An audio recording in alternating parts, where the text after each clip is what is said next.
that a Muslim girl from France who fled to Syria to join the Islamic State in 2012 wrote to her mother. This is a teenage girl, and she said, "Mom, you're too materialistic. All that matters to you is finding your daughter. You should know that I am no longer your daughter. I belong to Allah. I will never return to the land of the unbelievers. If your government of unbelievers should come to find me with an army, we will execute every last one of them. The truth will win out, and we are afraid of nothing. We love death more than you love life." We love death more than you love life is something that not only this girl from France said, but that many, many Islamic jihadis have said over the years, and that the Islamic State jihadis never tire of repeating. We will win, they say, because we love death more than you love life. And that is why it is good that you came here tonight, and that is why it's so important that you came here tonight. Because what we have in the struggle with ISIS, the Islamic State, as they call themselves, is not just a struggle against a terrorist group that may wreak havoc in the United States, although it is certainly that. What we have is not just a struggle with a group that has ruined the lives of countless numbers of people in Iraq and Syria, as well as elsewhere, and that we owe it to those people to try to combat it in the name of human rights, although it is certainly that. But what we have is something more than either one of those things, and that is nothing less, and this is not an overstatement, than the final struggle between life and death. Now, you may think, well, wait a minute, you've really just gone off the deep end here. Are you talking some apocalyptic fantasy? Well, actually, the Islamic State thinks that that is exactly what they're going to bring about. The apocalypse, the final battle between the Muslims and the non-Muslims, which they envision happening in 10 years in Dabiq, a town in northern Syria that they already control. And whether or not that's really going to happen within the next 10 years, there is a fundamental choice in how human life is to be pursued and how human society is to be ordered that the Islamic State presents to each and every one of us, even now, before American armies ever get to Dabiq and fight the Muslims, if they ever do. And that is because the Judeo-Christian civilization, Western civilization, whatever your relationship to Judaism or Christianity may be, whether you are committed to one or the other or to neither one, the fact is that our entire civilization and culture and worldview is based on love for life. That God is the creator of all life, and that life is good, is worthy of respect, and that creation and creativity are good things that are valued and ought to be respected as well. And so you see that all over. If you go to Europe and you see the ancient Roman artifacts, and they were not destroyed because we respect what the Romans built and what they made. And we respect the thinkers, the Hebrew thinkers of the Jewish scriptures, and the Greek thinkers, Aristotle and Plato and Socrates and the others, who together formed the bases upon which Christian Europe was built and formed the habits of mind and the core assumptions that led to our understanding of human rights, our understanding of the equality of dignity of all people, our understanding of the value of each human life, and so very much more. It's a struggle between life and death. You either love life or you love death. What we have in the Islamic State are, by their own admission, the lovers of death. The Quran says, "Oh, you who are Jews," because the Quran is always haranguing the Jews, and the Quran says, "You who are Jews and you say, we are children of God and His beloved, then prove it by showing that you love death." Now, wait a minute. If you are actually children of God and His beloved, then you'll love life, because God is life and the author of life. And even if you are not a believer in any particular religious creed, You still have the choice in your own life. You're going to love life or you're going to love death. You're going to love creation or you're going to love destruction. And ultimately, these two impulses have clashed many times in human history. The struggle between the Nazis and the Western powers was not ultimately only about who was going to hold hegemony in Europe. It was about whether we would ultimately be lovers of life or lovers of death. Whether we would celebrate the philosophy that could absolutely unapologetically and even proudly send millions upon millions of people to be murdered, or whether we would stand up and say that's an abomination because every human life has value, and so we're going to fight against you and stop you from doing that. And now here we come again, and we have yet another confrontation between the lovers of life and the lovers of death. The Islamic State has recently gotten quite a bit of attention for destroying the Roman ruins, not actually ruins, but the ancient Roman buildings at Palmyra in Syria, and the winged Assyrian horses that were in the museum at Mosul and elsewhere. They destroyed those things because the Quran, the holy book of Islam, also says, go around the world and see what became of the civilizations that rejected Allah. What are you supposed to see when you go around the world and look at the civilizations that rejected Allah? You're supposed to see ruins, because Allah is supposed to have judged them. If the ancient Roman buildings are still standing, it's incumbent upon the Islamic State to destroy them, because that shows the judgment and the power of Allah. The Quran says, fight them, that is the unbelievers, and Allah will punish them by your hands. They are the wrath of God. They are the wrath of their God. And the wrath of their God is manifest in destroying and killing. It's the love of death versus the love of life. We respected those ancient artifacts and preserved them and kept them so that we could learn about the ancient cultures and civilization and thereby enrich our own.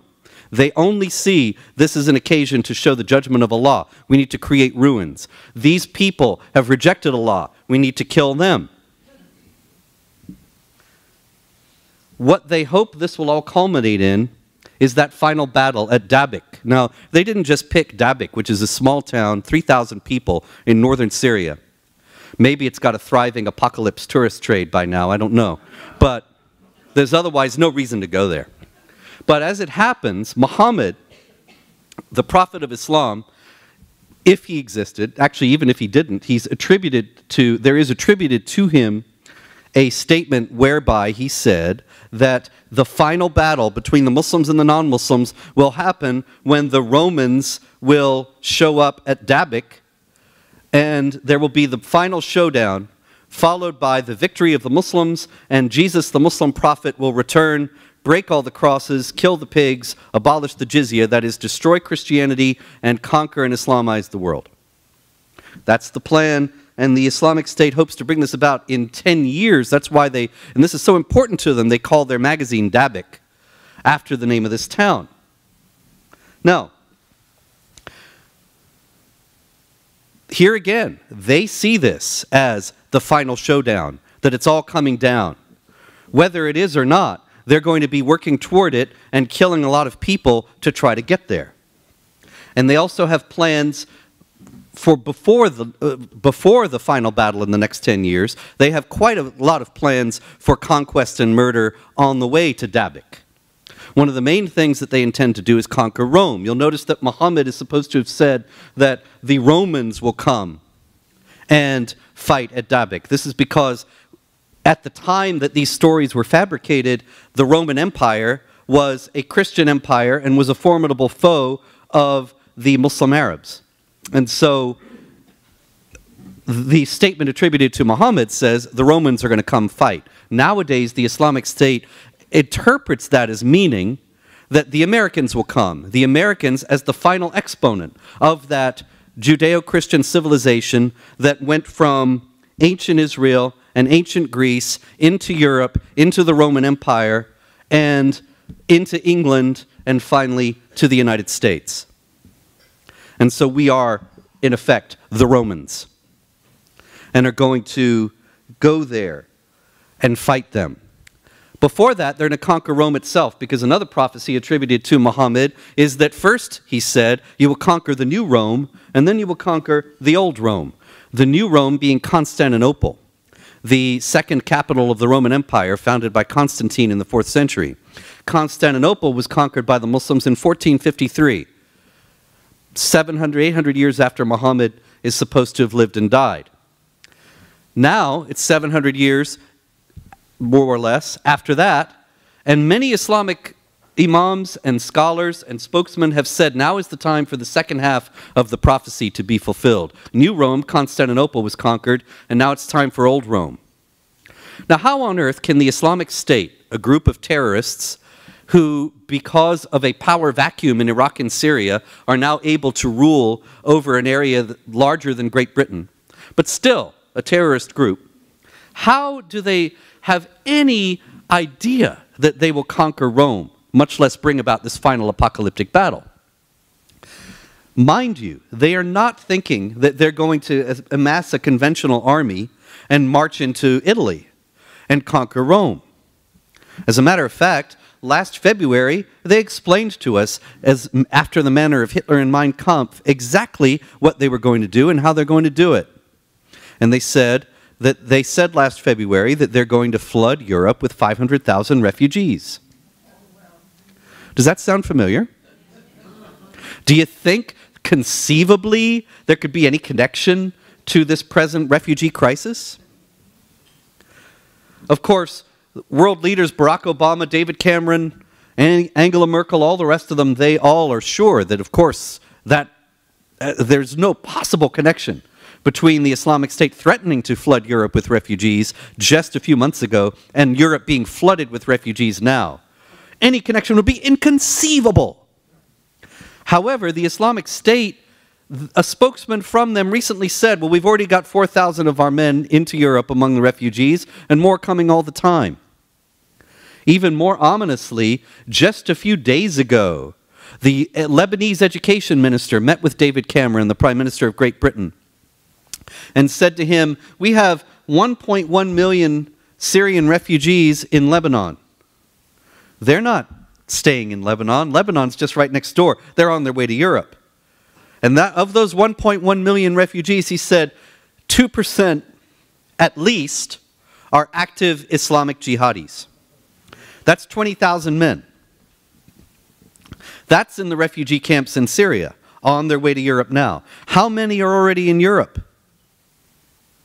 How many is Barack Obama going to bring over when he pitches in and aids the refugee crisis by bringing them over here? See, the Islamic State always pictured that they would conquer us not by conventional warfare, but by subversion and infiltration.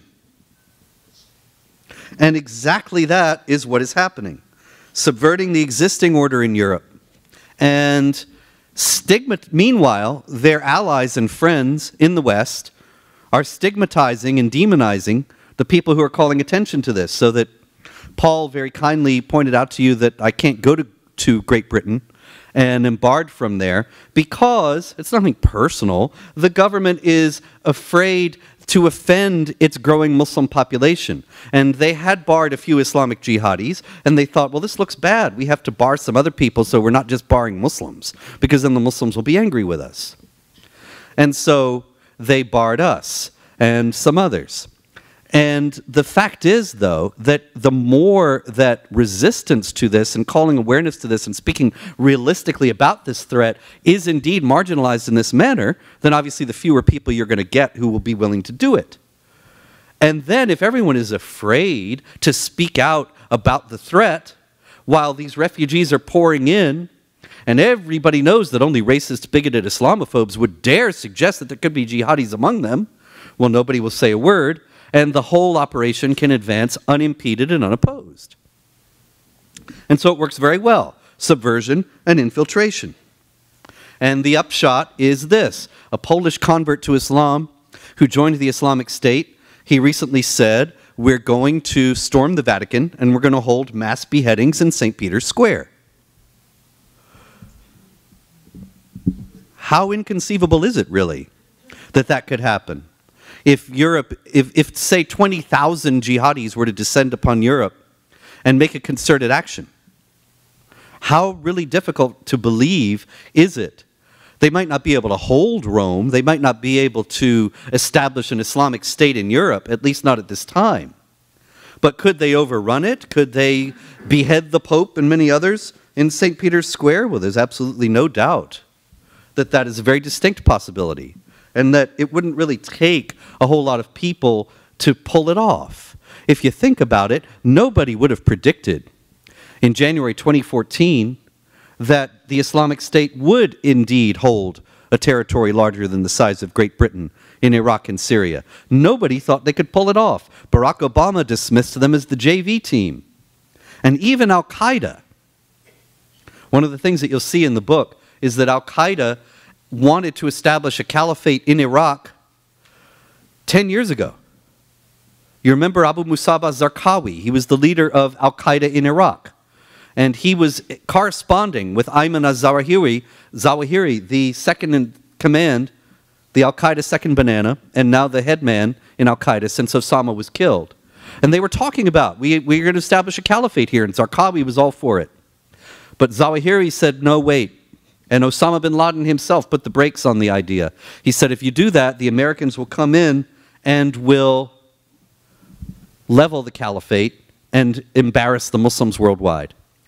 Zarqawi and his group, after he was killed in 2006, they said, no, we're going to do this, and Allah will bless it. The caliphate was established on June 29, 2014, and has only grown since then. And so pathetic has the American response been. Do you remember Baghdad Bob, the Iraqi information minister? Yeah. And how he was saying, the Americans are nowhere near Baghdad, and then the American tanks would go by in the background while he was on the screen. And, you know, he was an international joke. But now the Pentagon, a few months ago, published a map saying, look how well the airstrikes have worked. And the Islamic State has lost 40% of its territory. And they left out all the territory that the Islamic State had gained in the same time period. They actively falsified the map and were exposed doing so.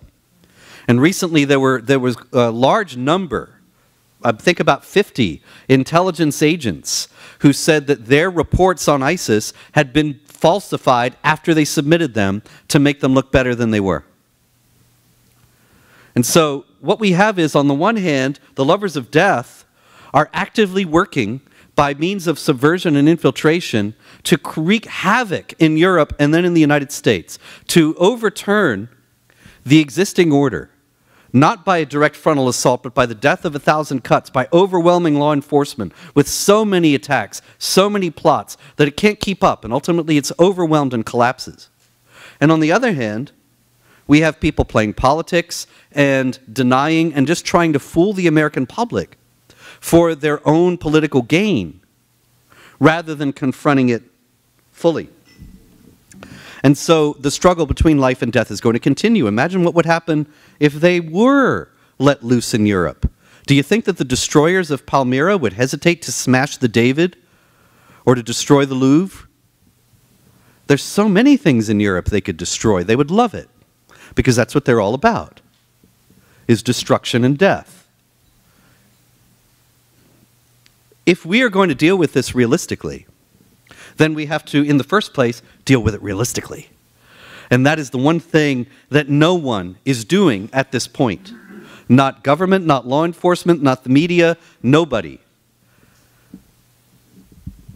You may recall that Nazi Germany was the first country in the world to have a ministry of propaganda. And this was because it was a state built on lies. Lies and death and all of it, they all go together. And a state built on lies has to constantly insist, has to constantly yell at you and tell you how things are, because you can see with your eyes that things are one way, and they want you not to think that. They want you to think they're another way, so they have to constantly tell it to you, because otherwise you'll forget and just go back to seeing things as they are. That's just the natural order of things. Today, if you turn on CNN or read the New York Times or the Washington Post or any one of the other ones, you will see a steady stream of articles or a steady procession of talking heads telling you the Islamic State has nothing to do with Islam. And Barack Obama will tell you that, and David Cameron, and John Kerry, and Joe Biden, and every last other leader in the Western world. They all agree that Islam is a fine and wonderful thing, and there's this perversion of it that's ruining everything for everyone. In the first place, there are 30,000 Muslims from around the world who have gone to Iraq and Syria and to ISIS holdings in Libya to join the Islamic State. They have done so because they accept its understanding, its self-description as the caliphate, the sole legitimate government for Muslims worldwide. They go there because they see how everything they do, everything, even the most savage and bloody things that they do, is based on the Quran and the example of Muhammad. Muslims can read the Quran. John Kerry and Joe Biden read it and they see a wonderful book of peace, but somehow this eludes all those Muslims who've gone to join the Islamic State. I think John Kerry and Joe Biden and Barack Obama and David Cameron really ought to give Quran lessons to all these Muslims. Because somehow they don't see what is patently obvious to all our leaders. But you know, it's an adage as old as warfare: you can't defeat an enemy you don't understand.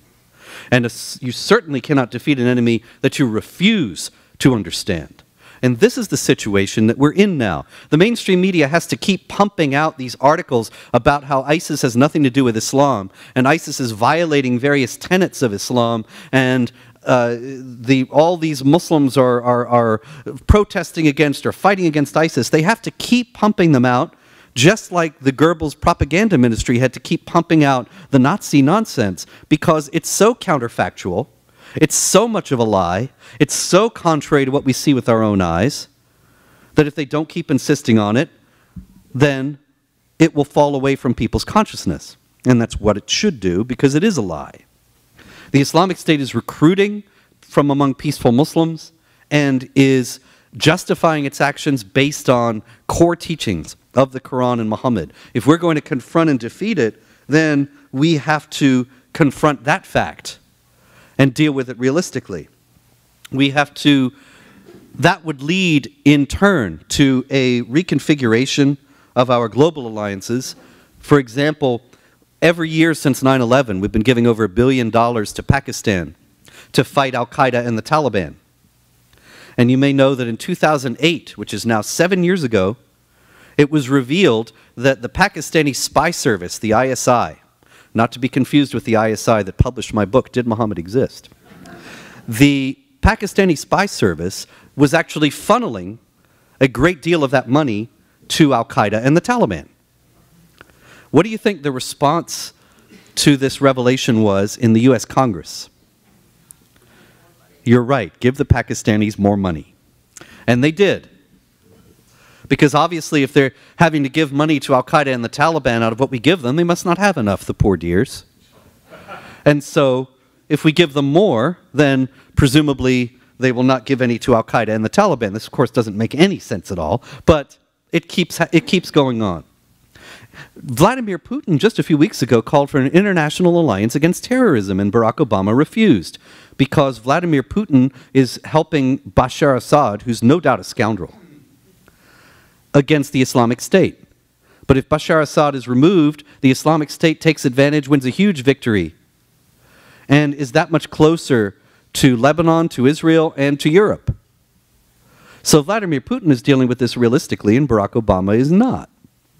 And that international alliance is something that could and should be brought about. There are many states, in fact, ultimately all non-Muslim states, are targets of the jihad.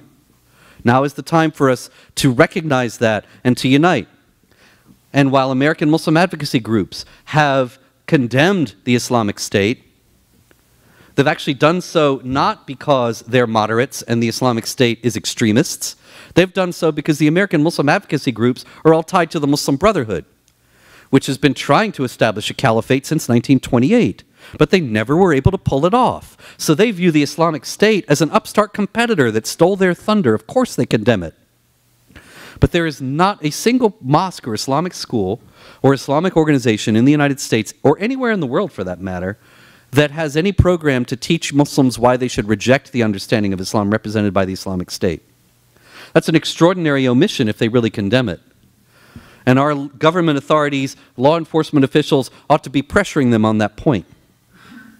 But these things can only be done if we have the guts to face the problem in its full dimensions and face it realistically. And that is exactly not what's happening. Now, the thing about the struggle between life and death is that it's ongoing. The Nazis were going to continue to advance and continue to kill and continue to conquer until they were stopped by force. So also the Islamic State. They have a global vision. They have a global mandate. They're going to keep coming and they're going to keep killing until they're stopped by force. We can either stop them now. It would be not a very difficult thing to do, or we can stop them later when it will be that much more difficult depending on how long we wait. Ultimately, however, they are foredoomed. I would not advise sitting around and waiting for them to go away. They're not going to do that. But ultimately, death never defeats life. Solzhenitsyn spoke about the blades of grass poking through the concrete. And think about that. If you cover ground with concrete, and the concrete is strong, and you would think the ground underneath, everything in it would just die. But it doesn't. And a blade of grass that is so infinitely less strong, infinitely weaker than the concrete, ultimately breaks the concrete and pokes through. And death will never conquer life in the same way. Life will always win out. But it is very possible, and I cannot ignore or paper over this fact, that while life will always conquer death, there is no guarantee given anywhere by anyone, and there's no historical lesson that can be drawn that guarantees that the United States will always be here, or that Western Europe will always be free, or that the republic that we have established here will always remain in its integrity. It could be that the Islamic State will keep advancing and they will not be able to conquer us full frontally, but they will be able to subvert and infiltrate to the extent that the whole thing collapses. That is a possibility. And it could be that a very dark and bloody age could follow. I don't believe that that would be the end of civilization or the end of people who love life. The people who love life will always triumph. But do we really want to condemn our children and our children's children and maybe generations after that to a life of nothing but struggle and strife and bloodshed? That is what is at stake here. And so it is extraordinarily important that we do all we can, understanding that nobody else is going to do it for us, that we do all we can where we are to raise awareness among those we know about what the Islamic State is and what is at stake. And that we pressure our elected officials to act realistically about this, and in every election cycle to make it absolutely clear to them that we're not going to tolerate this politically correct obfuscation and misinformation and disinformation any longer. The stakes are very high, but we do have the power of life, the power of creation and creativity, and the power of the truth on our side. And so I am confident that we will prevail once we understand exactly the nature of the fight we're in. Thank you very much. Absolutely. How can you, you can't deal with the Islamic State in isolation, is essentially the observation. And you have to deal with the fact that Iran is there. Iran hates the Islamic State. They're Shiites. The Islamic State is Sunnis. And so to take out the Islamic State would be to aid Iran. To aid Iran against the Islamic State would be to aid Iran. It's a very difficult situation. I think that one thing that we can do is one thing we never did before. And that is, instead of just showering money on places like Pakistan that just waste it or give it to our enemies, you know that we went into Afghanistan and Iraq and oversaw the installation of Sharia constitutions, of constitutions in both countries that said Islamic law is the highest law of the land. So do you understand what we did when we did that? The United States government was saying, you're a woman and you're being beaten and you can't come to us for help. You're a Christian and you're being oppressed and denied work or denied advancement or denied good housing or something because you're not a Muslim, you can't come to us for help. What if we had gone in and stood for our own values and said, if you are a woman who's being beaten, you can come and find refuge with us. Christians, we will protect you. Yazidis, Baha'is in Iran, whoever. We're your advocates and champions. And you can come to us. Imagine, I think, how different the world could be. And I don't think it would be worse. Because I think there are millions of Muslims also who would prefer to live in a society that's free rather than one under Sharia. But Sharia, Islamic law, is an empire of fear. It's based on fear and threat and intimidation. And the only way you can defeat a bully is to stand up to it and say, no more. Yes, I'll fight you. Okay. But you're not going to get away with it anymore. And instead, we said, you can do whatever you want and we'll help. Robert, can you comment on something? There's been a talking point that's been circulated by the left I've seen the past couple of days, most notably James Cameron. They're all starting to say that the destabilization in Syria is all a result of climate change and because of a drought in the cities. And can you comment on that? Yeah, absolutely. Well, it's a very common idea that the global warming ruined the crops in Syria, impoverished the people, thereby radicalizing them. That they turned to jihad to fight against their neighbors because they didn't have enough to eat. And had they had a good harvest, everything would be okay. Now, there's so many things wrong with this. I don't know if we'll have any time for any other questions. In the first place, the Sunni-Shiite conflict is a very key part, as we were just discussing, of what's gone on with the Islamic State. What happened is the Bush administration went into Iraq and said, one person, one vote, and we'll have a free election. And I tell you, I could have made a killing in Las Vegas at that time if I'd wanted to by going in and betting on exactly how the election results would have worked out. Because it was a foregone conclusion. Iraq is 55% Shiite. You could have been absolutely certain that the Shiites would win 55%. And they did. Everybody in Iraq voted along sectarian and tribal lines. Nobody went in and said, they have no tradition of doing this, said, oh, let's see who these candidates are. Well, this guy's a Sunni and I'm a Shiite, but he's saying things that I agree with, and I'm going to go with the vote for the best man. Didn't happen. The Shiites won because the Shiites have a majority, but the Sunnis had been ruling the country for decades, from Saddam Hussein's time and before. So they were angry and disenfranchised.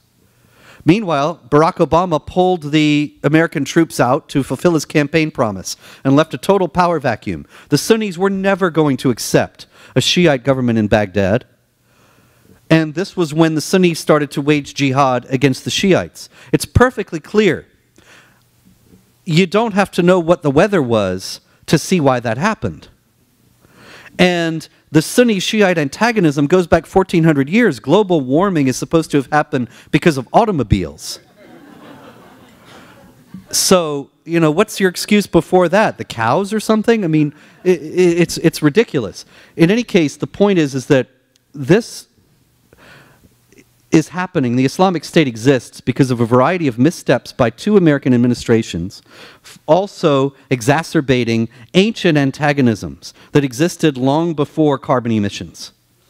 And so the idea that it all comes from that is just, that analysis itself is a manifestation of the all overarching desire on the part of Western governments to deny that this has anything to do with Islam, when this is ultimately all that it has to do with. If there were not the Sunni-Shiite divide, the Islamic State would not exist, and there would not be this huge international threat with these people saying, we're going to come and kill you in the streets, excuse me, and you will not be safe in your own beds, and so on. They're saying this because of imperatives within Islam. Yes, ma'am. I wanted to ask about the refugee crisis. I mean, I was home in London recently and got stuck in the Channel Tunnel because of it. My mother grew up in occupied Holland, and I think there was the feeling that a lot of Jews died in the concentration camps because other countries weren't willing to let them in. Obviously, there's a lot of innocent people that are refugees. I mean, every day we're seeing children, you know, being held up, the people that have been dying on the boats and everything. I mean, it's very, very difficult. I agree. It is posing a huge, huge problem for Europe. But what's the answer? I mean, there has to be a humanitarian response as well. Does Europe just not let any of these people in like Hungary's doing? Yeah, not let any of them in.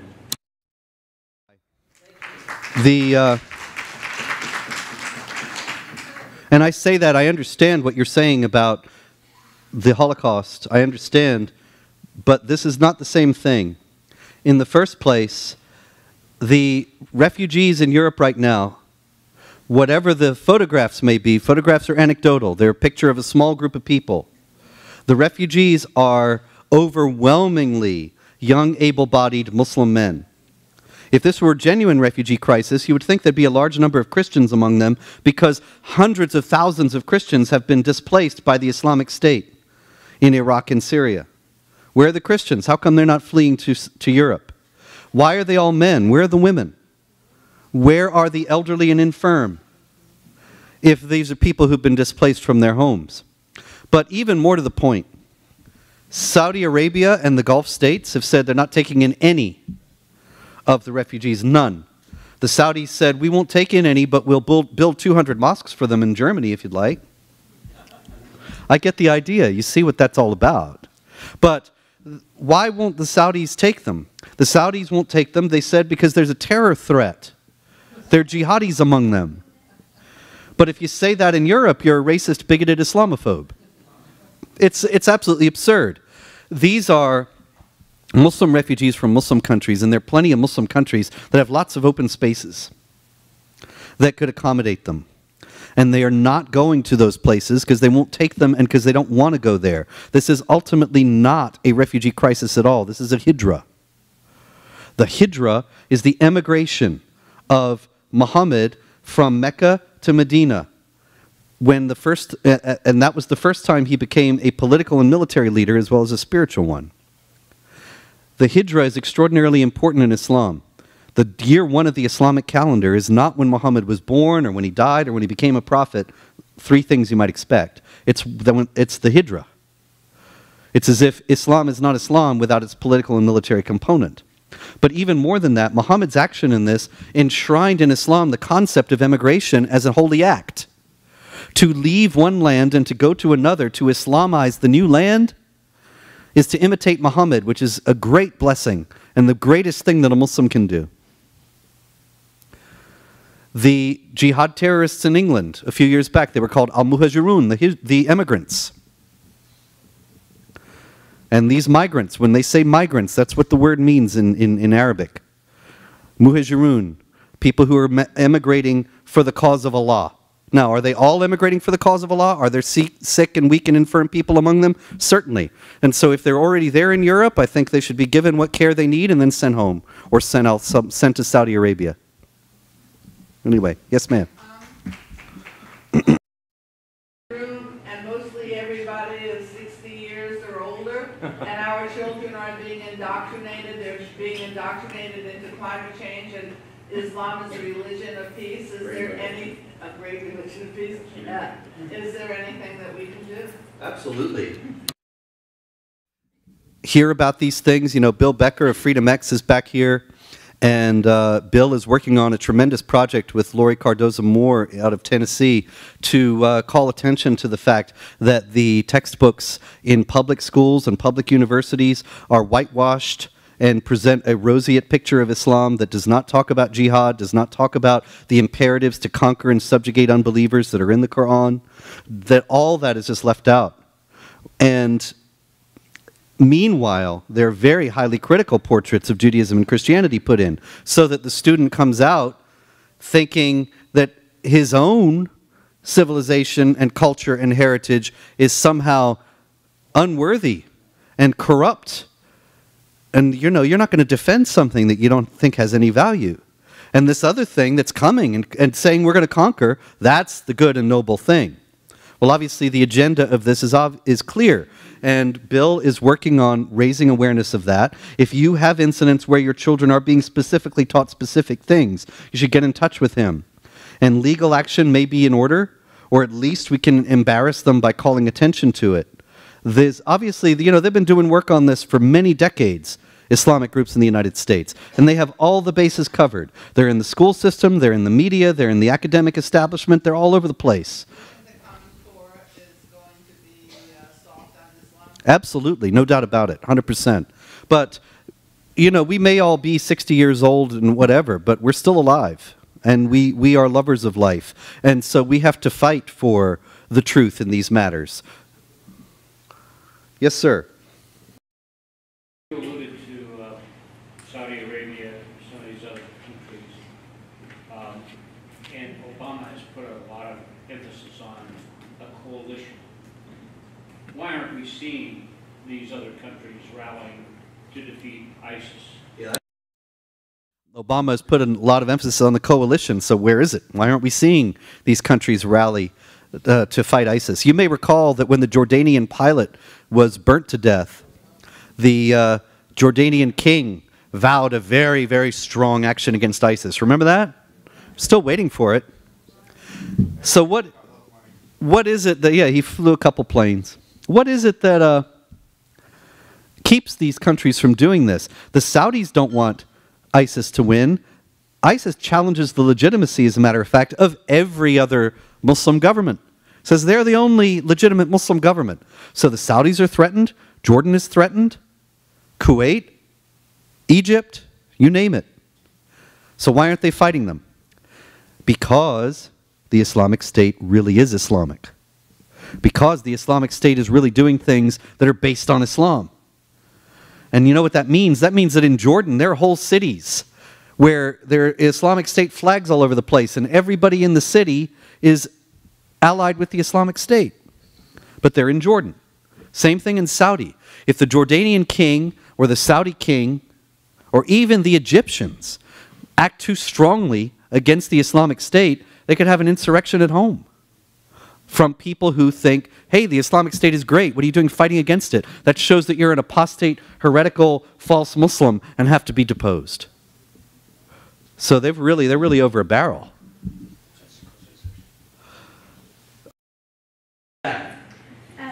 Where do you think the weakest point is in the Muslim world, and where do you think the strongest point is in America to fight?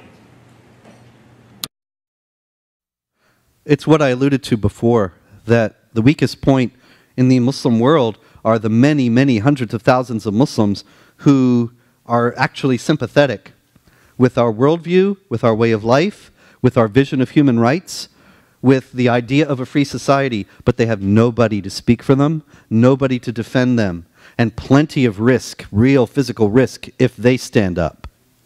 And if we had gone into Iraq and Afghanistan and made it clear we were standing with them, I think millions of people would have flocked to us. But we'll never know, will we? Because we didn't do that. What's going to be the reaction in Europe? First policy, all Europeans are sitting down and accepting this. Could you paint a picture, perhaps country by country, where appropriate? Sure. European reaction to this has been pretty much like all of European politics lately, an increasing gap between the elites and the majority of the people. And most of the people don't want this huge influx of refugees who are going to change their nation, change their culture, change their way of life forever, and make things more dangerous and more uncomfortable for everyone. Not because of racial issues or cultural issues, but because a lot of them have this supremacist, violent, authoritarian ideology which mandates that they subjugate the natives. Anyway, those people don't have any representatives. There's Geert Wilders in the Netherlands who stood up and called this what it is, but there are very few other European politicians, and of course he's outside the mainstream, as are all of those who are speaking up about this. You take, for example, Sweden. Sweden, the Sweden Democrats, for whom I have spoken in Sweden, very good group and very young. I was amazed. I went over to, at the invitation of this group, the Sweden Democrat Party, a few years back, and I was like twice the age of everybody, and I thought, these little kids are running for parliament? But of course, you know, I ain't as young as I used to be either. But anyway, they won. They are. The little kids are in parliament now, and they won 16% of the vote in the last election. And you understand, in Europe, that's a very considerable amount when you have dozens of parties. And it's all based, the governments are all based on coalition. And so what happened when the Sweden Democrats won 16% is that the other parties, every last one of them, formed a coalition against the Sweden Democrats. So they had this huge mega party of 84% of the seats in the parliament, which was actually great for the Sweden Democrats, because then they were able to say, see, they're all the same.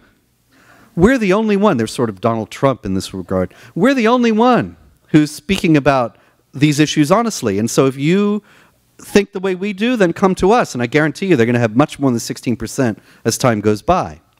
But I think also even the governments and the European elites that have allowed this to happen, even they are waking up now and realizing that the situation has gotten out of hand, and that whatever humanitarian component there may be to the refugee crisis, that these people are quite menacing. I mean, another jihadi was caught yesterday, and they keep being caught now, and there are going to be many more who aren't caught. But the Germans, as you noted, have reversed their policy almost immediately, just days after saying, yeah, come on in, we'll take everybody. They're closing the doors. And the Hungarians, of course, closed the doors, and you may have seen the video of these guys, and it looks like Hamas. You know, these guys with masks and Molotov cocktails and rocks, and they're kicking at the gates, and all these Hungarian riot police on the other side, and they're kicking at the gates to get in and screaming Allahu Akbar and throwing rocks. And you think these people are poor refugees who have fled a humanitarian crisis in their country? Come on. And you know, you see these guys on the boats with their selfie sticks, and like, how is it that they're starving and have to leave their country, but they take their selfie stick? Anyway, of course, yes. Yes, sir. Silent jihadist situation that we have, you know, infiltrating into the country, and with obviously the state of Israel being an extreme isolated situation and being under attack. What are we doing here? What are they doing from a preparation standpoint? Because they're obviously probably acutely aware. There's one group or one country that's acutely aware of what's happening here in the country. What are they doing? And what's the base here in the United States doing to help the state of Israel? Do you mean what the Israelis are doing? Yes. Well, the Israelis, whatever they're doing, they're not saying, and that's wise, because the more secretive they are, the better. But I don't think there's any doubt that the Israelis realize that Barack Obama has isolated them and stabbed them in the back, and that they're on their own in regard to Iran. And I have tremendous respect for the IDF and for Israeli military planning, and I have every confidence that they're not going to make it easy for the Iranians. But in what particulars, I don't know, and they're not saying. In terms of the base here, I think it's very important that we support Israel more vocally and more energetically than ever. There's an ugly anti-Semitism that is increasingly mainstream and increasingly open in terms of it not being just anti-Zionist but anti-Jewish in the classic Nazi sense, and that it is fueled by this overarching desire to accommodate Muslims and appease Muslims at every turn. And of course, Islamic anti-Semitism, it's not much discussed, but it's very deep, deeply virulent. I was surprised out here, actually, there's a pamphlet that I wrote, apparently. I don't even remember doing it. But I must have, because I don't have any ghostwriters. But Islam and the Jews, and I'm sure in there I must have told the story. But in any case, the Islamic anti-Semitism being so deeply ingrained, and the left being so deeply in bed with very strongly allied with the Islamic supremacists, it makes for this an ugly recrudescence in Europe and increasingly in the U.S. of an open anti-Semitism, especially on campuses. And so the only thing we can do with that is push back and stand up more strongly than ever and try to communicate to people that Israel is on the front lines of the global jihad that threatens us all, and that there is nothing that they can do in terms of concessions of land or ending of settlements or something like that that is ultimately going to do anything but weaken them in regard to that jihad. And that the jihadis will never be appeased and go away by any peace settlement. They have to be met with strength. That's the only thing they understand and respect. Robert, we have time for 2 more questions. 2 more. Okay. Yes, sir. The first gentleman alluded. I hear a lot of politicians talking about ISIS, and they've taken their eye off of the big picture of the ball, that it's a multi-headed monster, that Hamas and Hezbollah and Islamic Jihads and the country of Iran are all the same monster of a malignant,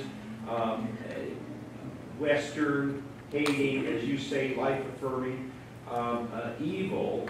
And you hear our politicians say, well, we're going to defeat ISIS, and they've taken their eye off the ball. And of course, our stupid president is now in Syria, turning his back on the Russians, coming on in, working side by side with Hezbollah and in Iran to defeat ISIS. And we have forgotten completely about all. It's worse than you think. The former head of the former head of the Defense Intelligence Agency, Michael Flynn, he recently was interviewed, and he said that Obama was very avid to arm the Syrian rebels against Assad. And you remember, that was a couple years ago, and it was very important. Assad was using chemical weapons against his own people, and we had to fight Assad. And he ultimately was going to arm the Syrian rebels, and he did. And he said, these are vetted moderates. Well, Michael Flynn, the former head of the DIA, revealed that while he was telling us, Obama was telling us that these were vetted moderates, he actually knew, because he had been given the intel by Flynn himself. He knew that they were Al-Qaeda and the Muslim Brotherhood, and he armed them anyway. And so not only is the Islamic State a creation of his foreign policy missteps, it's also a direct child of his active policies that he pursued in terms of arming the so-called rebels. They're driving American Humvees and firing American weapons that we gave to rebels to fight Assad, and they turned out to be the Islamic State or allied with the Islamic State, or else these moderate rebels were killed by the Islamic State and the materiel was taken by them. In any case, this is something that is the direct result of American policies, and it's the direct result of American policies that are based on false assumptions about what we are facing, particularly false assumptions about Islam and its role in the region. And so it's the politically correct affirmation that Islam is the religion of peace that has ultimately led to all this. Okay, one more. Yes, sir. Is government complicity. That I don't think at all Obama or our government don't know what you're saying, but they are involved in it. Is there anybody running for our presidency who you think will, in fact, be on our side? Because right now I don't fear ISIS, I fear our own government. Well, I certainly understand your point of view. I don't really know. You know, I mean, Barack Obama, he doesn't return my calls, he doesn't answer my emails.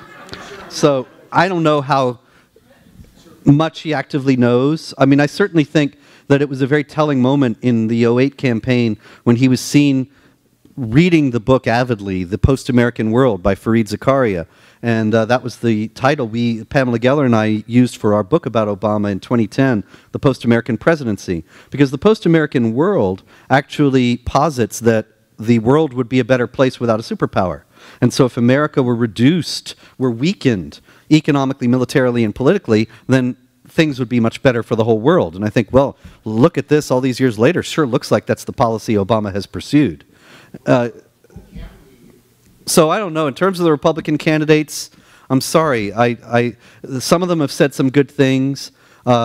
Walker, Cruz, and Jindal have said some good things. Everybody's excited because Donald Trump stands up to the media harassment, stands up to their nonsense, and certainly I respect that. At the same time, after we held our free speech event in Garland, Texas, and our event Drawing Muhammad, it wasn't designed to draw Muhammad, really, or mock Muslims or anything of the kind. It was designed to say, if you're going to kill for this, we're going to stand there. If you're going to say, you must not do this or we'll kill you, then we are going to show we're not going to give in to bullying, we're not going to give in to violent intimidation, because that will only encourage more violent intimidation. And so we're going to stand for the freedom of speech, and we did. The jihadis attacked, etc. But then Donald Trump came out and said it was a terrible thing. What are they doing drawing Muhammad? And I think, what do you mean, what are we doing drawing Muhammad? We're standing for freedom. What are you doing endorsing Sharia blasphemy laws? So I can't get behind him. Anyway, on that note, thank you very much.